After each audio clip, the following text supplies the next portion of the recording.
there's no surprise. The top job, as voted on by sports anchors and reporters in a nationwide poll amongst NEXSTAR affiliates, the Alabama Crimson Tide.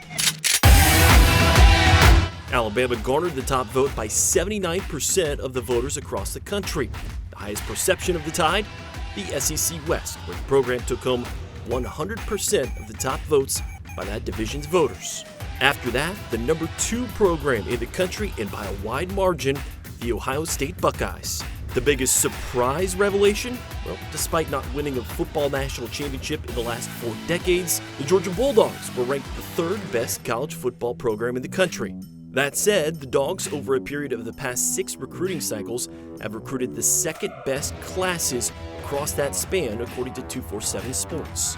Now, the biggest difference between recruiting rankings in this year's perception poll is the Oklahoma Sooners, who come in at number 4 in the poll, but have recruited just the 7th strongest classes over the past 6 years. We're back!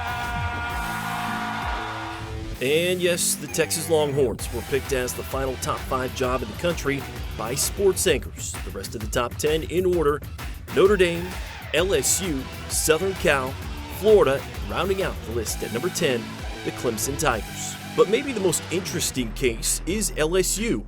While the SEC gave the Bayou Bengals its highest marks, followed closely by members of the SEC West, no other conference as a whole said LSU was a top 5 job. And the job directly behind LSU on the list is the other major Power 5 job currently open, USC, which is a program seen as a major competitor for whichever coach LSU attempts to pursue, especially among the likes of Penn State's James Franklin, Cincinnati's Luke Fickell, and Michigan State's Mel Tucker. Just missing the cut of the top 10, the Florida Gators and the Michigan Wolverines. Reporting from Baton Rouge, I'm Brian Holland.